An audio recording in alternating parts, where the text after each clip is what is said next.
Saya teringat dengan sebuah kisah, ini luar biasa. Orang yang sedekah, berinfak bukan orang kaya loh teman-teman sekalian. Banyak orang kaya yang juga kikir. Orang yang berinfak, orang yang bersedekah adalah orang-orang yang mau, bukan orang-orang yang mampu. Betul nggak? Bahkan orang miskin pun bisa sedekah kalau mau. Orang mampu pun nggak sedekah kalau nggak mau. Betul nggak? Ada sebuah kisah sahabatnya Rasul di zaman dulu, namanya Sya'ban. Saya suka sekali kisah ini. Perkara dengan sedekah, berkaitan dengan sedekah, saya suka menceritakan kisah ini. Sya'ban itu adalah sahabat yang selalu sholat 5 waktu di masjid. Pada suatu ketika Rasul melihat tidak ada lagi Sya'ban di masjid, maka Rasul katakan, kemana Sya'ban wahai sahabat-sahabatku, mari kita ke rumah Sya'ban. Ternyata rumah Sya'ban jauh teman-teman sekalian, 3 jam dari masjid jalan kaki. Bayangkan bagaimana Sya'ban menuju ke masjid setiap harinya, sementara jalan kaki 3 jam dari rumah ke masjid. Maka ketika Rasul mengetuk pintu rumah, tiba-tiba istrinya Sya'ban membuka pintu rumah dengan menangis terseduh-seduh dan mengatakan, wahai Rasulullah, sesungguhnya Sya'ban sudah meninggal dunia kemarin, tapi aku ingin menanyakan 3 perkara kepadamu yang aku sangat penasaran dengan itu. Detik-detik wafatnya Sya'ban mengatakan 3 hal. Yang pertama, kenapa nggak lebih jauh? Kedua, kenapa tidak lebih baru? Dan ketiga, kenapa nggak lebih banyak? Begitu yang Sya'ban teriakkan sampai kemudian ia meninggal dunia. Apa maksud dari perkataan Sya'ban, ya Rasulullah? Begitu kata istri Sya'ban. Maka Rasul mengatakan, ketika detik-detik wafatnya seseorang, sesungguhnya Allah sedang memperlihatkan ini neraka, ini syurga kepada dirinya.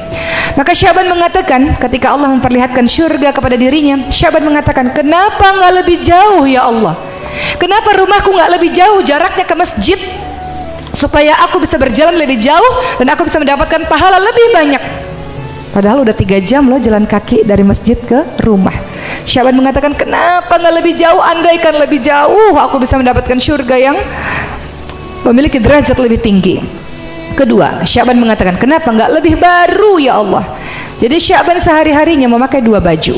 Baju di dalam baju yang bagus, di luar ditutupi baju yang usang. Setiap jalan ke masjid, debu-debu kena kepada baju yang usang. Sampai di dalam masjid, dia buka baju yang usang, dia pakai beribadah kepada Allah baju yang bagus. Di tengah perjalanan pulang ke rumah, biasanya banyak pengemis dengan baju compang-camping. Sya'ban memberikan baju bagusnya itu untuk para pengemis, dan Sya'ban memakai baju yang usang. Maka Sya'ban mengatakan, kenapa sih waktu aku hidup nggak kasih baju yang lebih baru, yang lebih bagus? Kenapa sih sedekahku tuh nggak lebih yang hebat, yang terbaik? Sya'ban merasa baju bagusnya itu harusnya bisa kasih yang lebih bagus lagi. Padahal Sya'ban orang fakir, orang miskin juga. Dia menyesal, sudah sedekah tapi menyesal. Kenapa ya nggak lebih baru? Kenapa ya nggak kasih yang lebih bagus?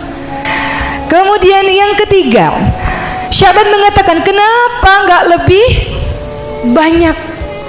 Karena hari-hari Sya'ban itu membawa roti untuk dia makan. Namun setiap di tengah perjalanan, setengah roti dia berikan untuk fakir miskin, setengahnya dia makan sendiri. Maka Sya'ban mengatakan, kenapa sih nggak lebih banyak sedekahnya waktu aku hidup? Menyesal dia. Padahal masih ada sisa roti dan aku masih bisa bertahan dengan roti yang mungkin 1/3 kah atau 1/4 kah. Kenapa aku cuma kasih setengah? Jadi Sya'ban sangat menyesal dengan sedekah yang dia berikan teman-teman sekalian, merasa belum maksimal dengan sedekahnya. Maka begitulah penyesalan orang-orang yang kemudian kembali kepada Allah. Teman-teman perhatikan surah Al-Munafiqun ayat 10. Wa anfiqu mimma razaqnakum min qabli ayati ahadakumul maut fayaqul rabbi laula akhartani ila ajalin qarib fa asaddaq wa akum minas salihin. Orang-orang yang mati itu teman-teman sekalian, dalam surah Al-Munafiqun ayat 10, minta sama Allah, ya Allah, kenapa sih nggak tunda kematian saya dikit lagi ya Allah, supaya saya bisa sedekah ya Allah. Perhatikan dan tadaburi ayat tersebut supaya kita termotivasi untuk terus setiap harinya bersedekah di jalan Allah. Karena orang-orang yang mati minta sama Allah, tunda kematian saya ya Allah supaya saya bisa sedekah. Yang dia minta sedekah loh teman-teman sekalian. Dia bukan minta pergi haji, dia nggak minta sholat, dia minta supaya saya bisa sedekah ya Allah. Karena sedekah atau infak adalah hal yang paling mudah, gampang, betul? Sedekah itu nggak harus ada uang 1 miliar kok harus sedekah, nggak harus ada uang 1 juta sedekah, berapapun yang kita mampu. Barang apapun yang kita miliki, yang kita bisa memberikan manfaat kepada orang, sedekah, berbuat kebaikan kepada siapa saja. Jadi untuk menjadi hamba Allah yang ditolong oleh Allah dan dimasukkan oleh Allah ke syurga Allah adalah tolong hamba Allah lain. Berinfak kepada sesama manusia, maka Allah akan berinfak kepadamu. Begitu kan bunyi hadisnya? Berinfaklah dan Allah akan berinfak kepadamu.